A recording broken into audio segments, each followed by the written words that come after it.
Hello everyone. Today we are going to challenge mathematics in a very bold way. In this video, I am going to prove that 0 is equal to 1. Yes, you heard that right. 0 equals 1. It sounds impossible, but let us carefully walk through the steps and see how this shocking result appears. We will start with a simple and completely true statement. -1 is equal to -1. There is no doubt about that, because both sides are exactly the same number. Now I will rewrite both sides in fraction form. -1 divided by 1 is equal to 1 divided by -1. This is still correct, because -1 divided by 1 gives -1, and 1 divided by -1 also gives -1, so both sides remain equal. Now comes an interesting step. Since both sides are equal, we can take the square root of both sides. When two quantities are equal, applying the same operation to both sides keeps the equality true. So we take the square root of -1 divided by 1 on the left and the square root of 1 divided by -1 on the right. Next, I will use a familiar formula that many of us learned in school. The square root of a divided by b can be written as the square root of a divided by the square root of b. Using that rule, we split both square roots. So the square root of -1 divided by 1 becomes the square root of -1 divided by the square root of 1. And the square root of 1 divided by -1 becomes the square root of 1 divided by the square root of -1. Now, instead of simplifying anything, let us multiply both sides. We multiply the square root of -1 by the square root of -1, and on the other side, we multiply the square root of 1 by the square root of 1. The square root of -1 multiplied by itself gives -1, and the square root of 1 multiplied by itself gives 1. So now we get -1 equals 1. That already looks strange, but let us continue calmly.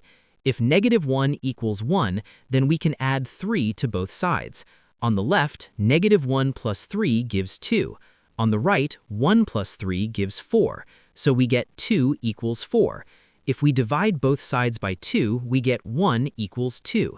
And if 1 equals 2, then subtracting 1 from both sides gives 0 equals 1. So we have just proved that 0 is equal to 1. Now imagine the consequences. Suppose I borrowed $1,000 from my friend. If 0 equals 1, then 0 multiplied by 1,000 must be equal to 1 multiplied by 1,000. That would mean 0 equals 1,000.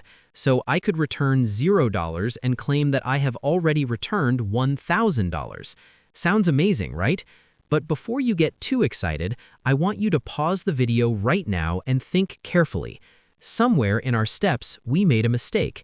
Can you find where the calculation went wrong? Pause the video, analyze each step, and if you find the mistake, write it in the comments below. Now let me explain the real issue clearly. The formula that says the square root of a divided by b equals the square root of a divided by the square root of b does not work for every kind of number. The important condition is that the ratio a divided by b must be non-negative if we are working in the real number system. For example, consider the square root of 25 divided by 16.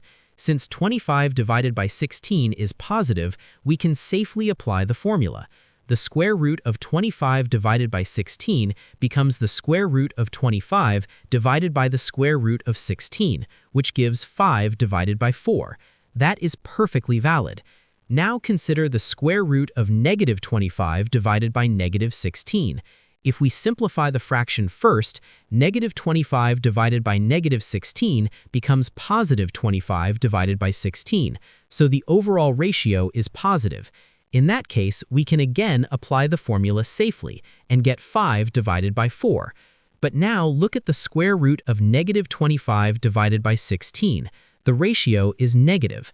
There is no real square root of a negative number in the real number system, so we cannot directly split it into the square root of -25 divided by the square root of 16 as if everything were normal real numbers.